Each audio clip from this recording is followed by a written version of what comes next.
Que a graça e a paz do Senhor seja com todos nós. Louvamos o nosso Deus por sua grande bondade sobre a nossa vida. Que este seja um culto abençoado, onde Deus se manifeste poderosamente. Que o Senhor fale aos nossos corações por meio da sua palavra. E que esta seja uma manhã de alegria e de comunhão na presença de Deus. Comunhão com Deus e comunhão uns com os outros. Que o Senhor nos ajude a viver conforme nos ensina a palavra de Deus. Nosso tema hoje é preparem o caminho.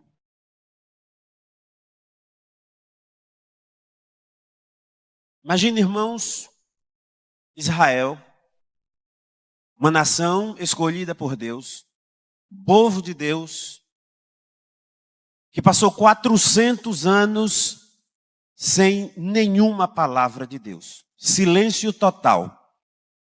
Deus não falou durante 400 anos. Desde Malaquias até João. Deus não disse uma única palavra para o povo de Israel. Então, irmãos, o céu estava em silêncio. Não havia revelação, nenhuma revelação. Nenhuma palavra de Deus para o povo. Existia somente o peso da espera. Quando Deus vai falar? Quando Deus vai dizer alguma coisa? O povo somente esperava isso. Foram 400 anos, irmãos. É muito tempo. 4 séculos. Meu Deus, em silêncio total. Parecia que o céu estava completamente fechado para o povo de Israel. Mas Israel continuava tendo templo, os sacrifícios continuavam acontecendo, os sacerdotes também continuavam fazendo o seu trabalho, as festas religiosas eram comemoradas pelo povo de Israel, mas Deus não falava. Deus estava em silêncio. A religião funcionava, mas Deus estava silencioso. Então, irmãos, e aí depois de 400 anos, aparece uma voz no deserto. Uma voz que talvez fosse esperada no palácio, no templo, entre os sacerdotes, mas não. Surge uma voz proferida por um homem simples, de costumes muito pouco convencionais, de uma aparência rude. Aparece esse homem do nada, do deserto. E nos diz a palavra do Senhor: voz do que clama no deserto, preparem o caminho. Então João Batista, irmãos, não apareceu num período de avivamento espiritual. Não. Ele apareceu num momento de seca espiritual, de vazio total para o povo de Israel. Mas, irmãos, a primeira palavra que surge não é uma palavra de avivamento. Não é uma palavra de promessa, nem de prosperidade, nem de livramento, nem de cura, não. É somente uma ordem. Preparem o caminho. Somente isso. Então, irmãos, antes de Jesus, o Messias, pisar em Israel, antes do milagre, antes das bênçãos, antes da glória, Deus parece que disse: o problema não está na ausência do Salvador. O problema está no caminho preparado para ele. Irmãos, e talvez seja essa uma palavra atual para os nossos dias. Temos cultos, temos programas, temos eventos, temos liturgia, temos teologia, bons teólogos. Mas será que ainda temos o caminho preparado? E é exatamente aqui onde Marcos começa o seu evangelho. Coloque aí, por favor, Marcos, capítulo 1, do versículo 1 até o 11. Marcos, capítulo 1, do versículo 1 até o 11. Vamos ler, irmãos. Este é o princípio das boas novas a respeito de Jesus Cristo, o Filho de Deus. Iniciou-se como o profeta Isaías escreveu: envio o meu mensageiro adiante de ti e ele preparará o teu caminho. Ele é uma voz que clama no deserto: preparem o caminho para a vinda do Senhor, abram a estrada para ele. Esse mensageiro era João Batista. Ele apareceu no deserto, pregando o batismo como sinal de arrependimento para o perdão dos pecados.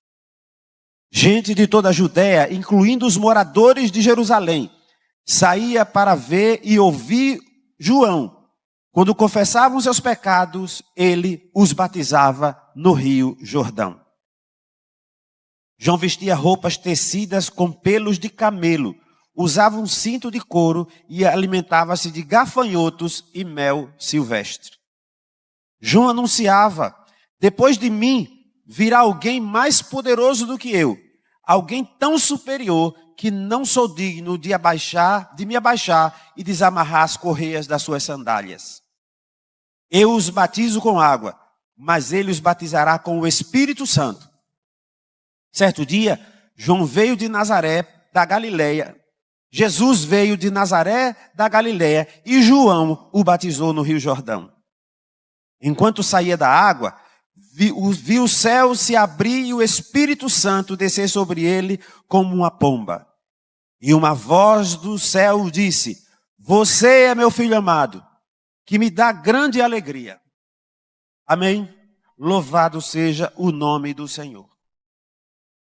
Bem, irmãos, nós vamos continuar depois lendo, e eu peço que, por favor, coloque na versão NVI. Bem, irmãos, o Evangelho de Marcos, ele é conhecido como o Evangelho do servo. A gente precisa entender que cada evangelista, ele escreveu com uma perspectiva. Ele desenvolveu toda a sequência da sua história, da história de Jesus contada pelos evangelistas, dentro de uma perspectiva. O Evangelho de Mateus é o chamado Evangelho do Filho do Rei. E para provar que Jesus tem descendência real, que Jesus é rei, nós vemos que Mateus começa a genealogia de Jesus partindo de Abraão.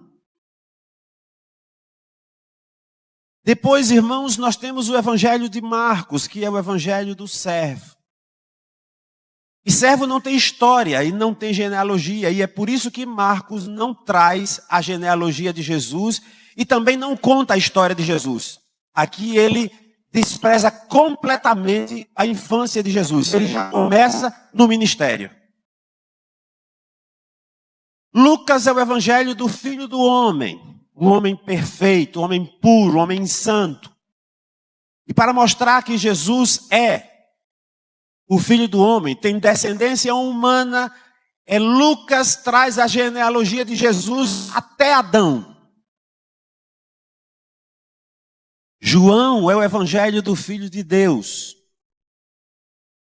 E para mostrar que também Jesus é Deus, nós vemos que João não traz a genealogia de Jesus, porque Deus não tem genealogia. Mas Deus tem história. E João começa apresentando a história de Jesus. No princípio era o Verbo, e o Verbo estava com Deus, e o Verbo era Deus. Mas vamos voltar para Marcos, o Evangelho do servo.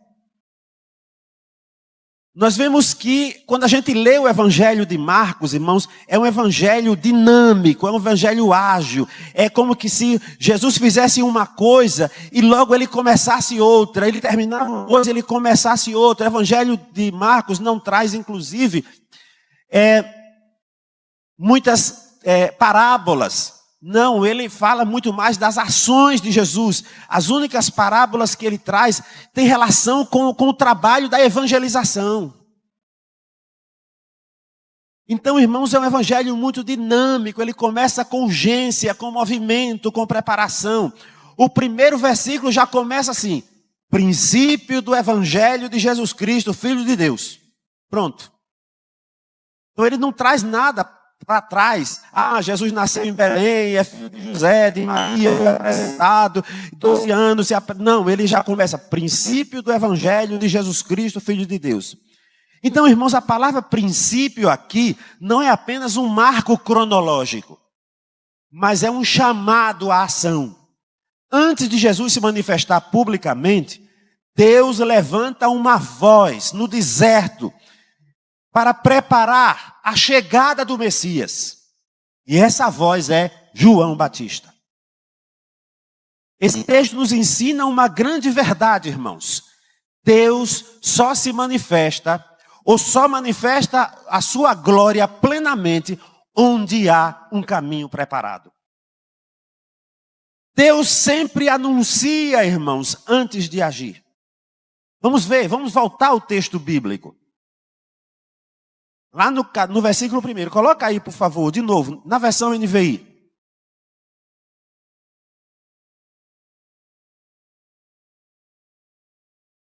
Princípio do evangelho de Jesus Cristo, Filho de Deus.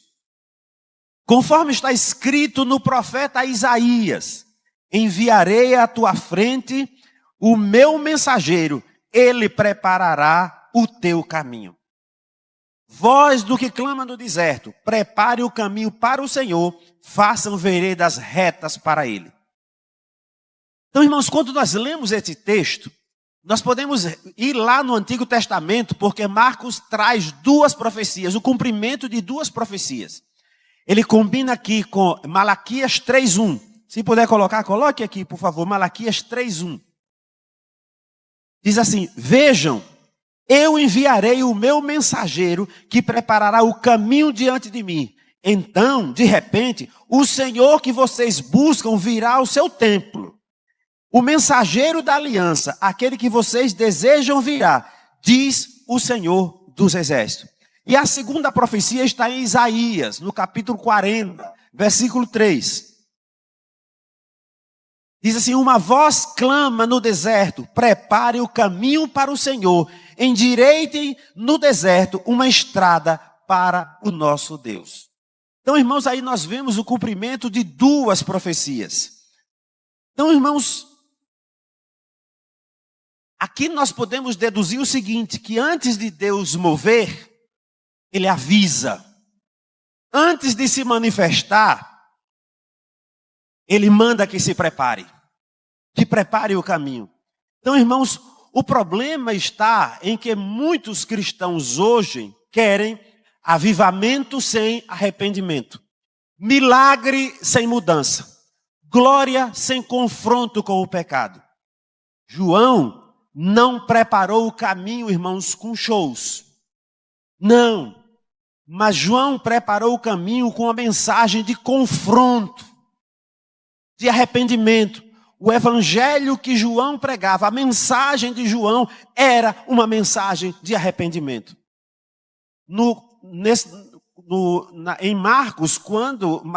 Em Mateus, quando ele traz essa mesma passagem aqui de Marcos, do batismo de Jesus, nós vemos e de João batizando lá na Judeia, nós vemos que lá Mateus disse que os religiosos vinham para ele para serem batizados, e ele chamava aqueles religiosos de raças de víboras.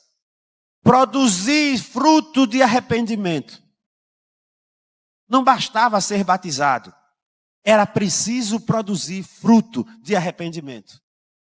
Não bastava ter uma religião, era necessário ser arrependido, estar arrependido.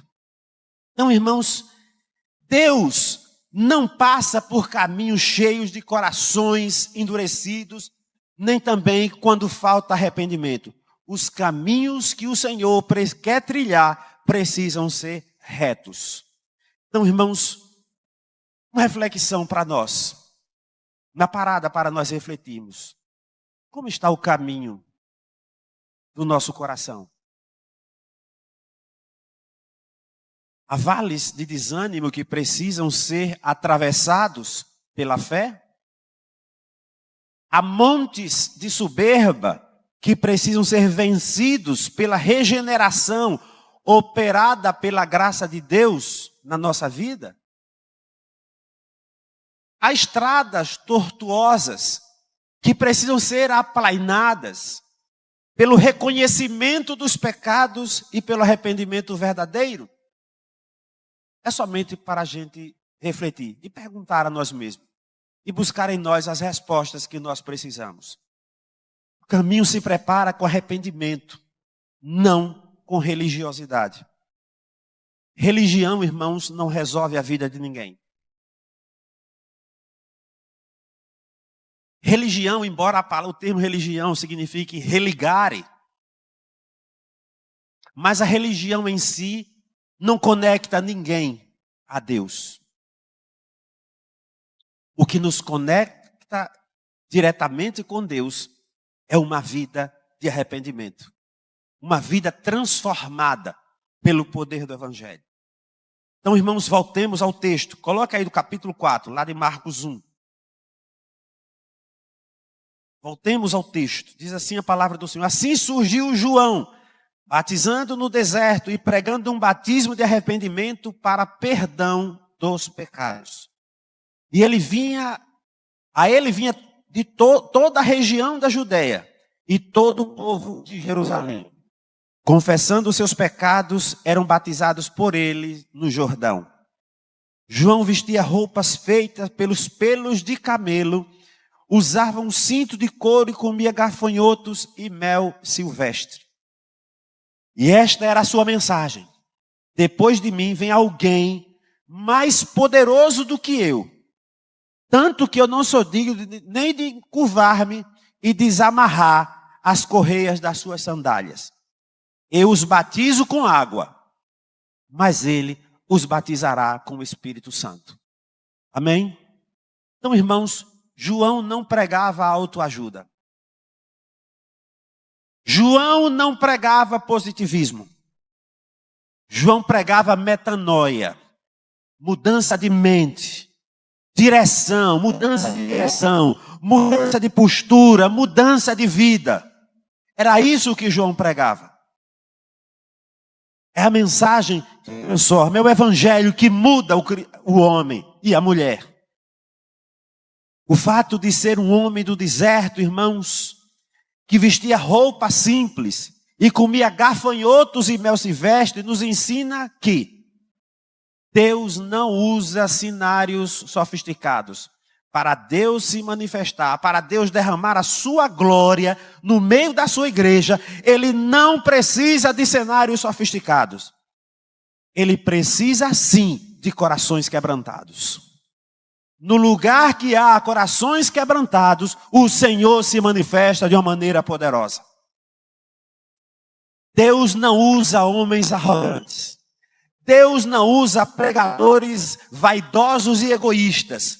Mas Ele usa homens cheios do seu Espírito. Homens que têm comunhão com Ele. O batismo de João, irmãos, não era um ritual vazio. Era um sinal público de mudança interior. Produzam frutos dignos de arrependimento. João nos está dizendo, não basta chegar aqui e dizer, eu quero ser batizado. Não basta isso. Nós temos irmãos aqui que talvez estejam se preparando. Nós temos uma classe, não é isso? Preparatória para o batismo. E eu quero dizer para estes irmãos que estão se preparando para o batismo, não basta ser batizado. É preciso produzir frutos dignos de arrependimento. E João deixa claro, depois de mim vem alguém mais poderoso do que eu, tanto que eu não sou digno de curvar-me e desatar as suas sandálias. Então, irmãos, João aponta para Jesus. ele não aponta para si mesmo, não, ele aponta para Jesus. Ele é aquele que veio preparar. João, irmãos, veio preparar o caminho, e depois que o caminho estava preparado e que o Messias chegou, ele saiu de cena. João não estava preocupado com a sua própria projeção ministerial, a sua projeção como profeta, não. Ele estava simplesmente para preparar o caminho para o Senhor, para construir veredas direitas para receber o Messias. E quando o Messias chegou, João saiu de cena.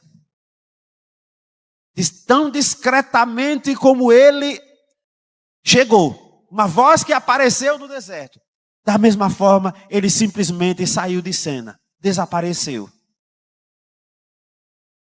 Foi degolado. Mas a gente vê que João apresenta a Jesus. Quando Jesus aparece, ele apresenta a Jesus e diz: é ele, o Cordeiro de Deus que tira o pecado do mundo, é ele. Não sou eu, é ele, Jesus. Então ele indica, ele apresenta Jesus para os seus seguidores. Então ele não estava preocupado em ser um líder religioso, não. Ele estava preocupado somente em ser a voz que clama no deserto: preparem o caminho. Glória a Deus. Então, irmãos, se nós fizéssemos um comparativo, vamos fazer um comparativo entre João e muitos pregadores nos dias atuais, nós vemos diferenças muito claras. João apontava para Jesus e alguns pregadores hoje apontam para si. João preparou o caminho. E os pregadores hoje, alguns, buscam apenas palco. João confrontou o pecado. E alguns hoje preferem acariciar o erro das pessoas e fazem promessas que Deus não mandou eles fazerem. Então, irmãos, pergunta para nós, de novo, para refletirmos. Você quer preparar o caminho para Jesus ou apenas manter a aparência cristã? Para você, arrependimento é um evento pontual ou é um estilo de vida? Porque não basta, irmãos, eu me arrependo uma vez. Não, nós precisamos estar sempre nos arrependendo. Porque nós somos humanos, somos falhos, erramos, pecamos, desobedecemos a Deus. E o arrepender precisa ser um estilo de vida.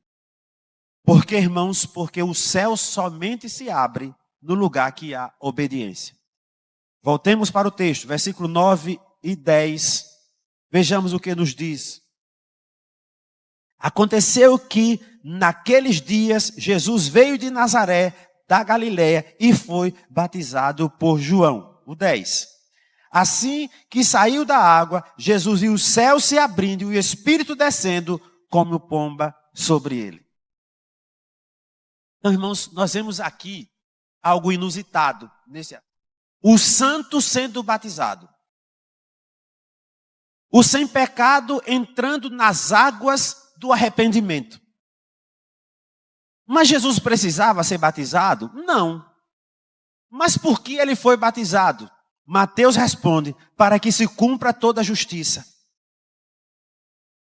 Então Jesus queria demonstrar arrependimento.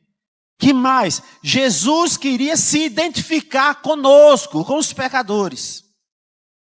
Ele queria mostrar que nós precisamos, sim. Porque ele que não tinha pecado, ele se submeteu para cumprir a justiça, as águas do batismo.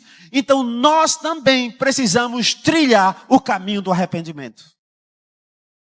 Vamos, e aí nos diz a palavra do Senhor. E assim que Jesus sai da água, versículo 10, né? Ele viu o céu se abrindo e o Espírito descendo sobre ele como pomba. Irmãos, o céu não se abriu no templo, não se abriu no palácio, não, mas o céu se abriu, sabe onde? No Jordão, no lugar da obediência. Irmãos, o céu somente se abre no lugar de obediência. Quando nós obedecemos ao Senhor, nós estamos preparando o caminho para que o Senhor se manifeste, para que a sua glória se manifeste, para que os milagres aconteçam, para que Deus fale aos nossos corações. Precisamos saber, irmãos, que o Senhor é o mesmo ontem, hoje e eternamente. Ele ainda se manifesta. E às vezes nós vemos algumas pessoas questionando por que no passado tantas coisas, tantos milagres, tantas bênçãos aconteciam e hoje não acontece. Será que Jesus mudou? Não. Fomos nós quem mudamos, irmãos. Fomos nós quem mudamos. Hoje muitos cristãos não querem compromisso com Jesus. Hoje muitos cristãos não querem se identificar com Jesus.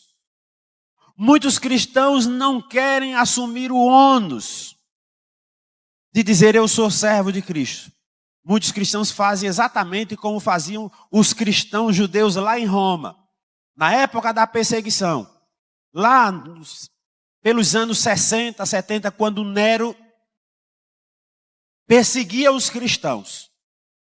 Muitos cristãos judeus se declaravam judeus porque o Nero não perseguia os judeus, Nero perseguia os cristãos. Então, muitos judeus que eram cristãos não se declaravam cristãos para fugir da perseguição. E aí nós vemos, irmãos, que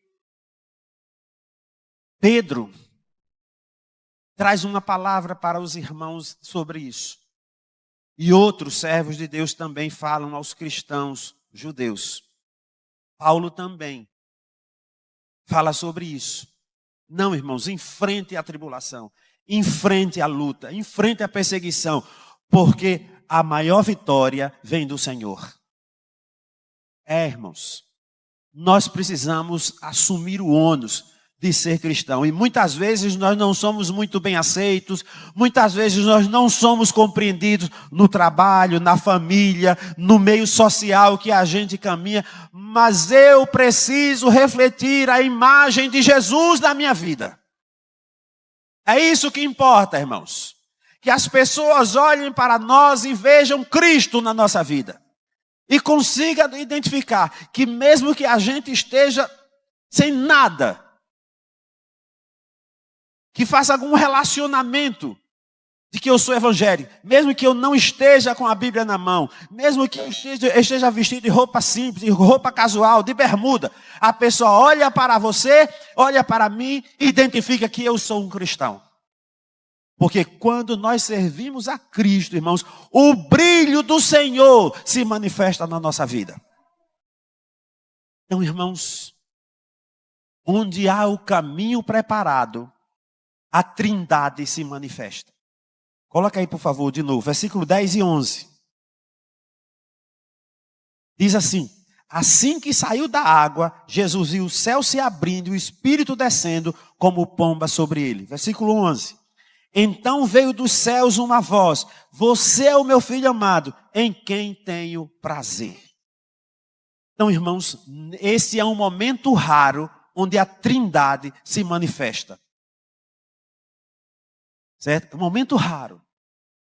A palavra Trindade não existe na Bíblia, mas há várias passagens bíblicas onde a Trindade é citada. Mas aqui há uma manifestação, há a presença da Trindade. E esse é um momento muito especial.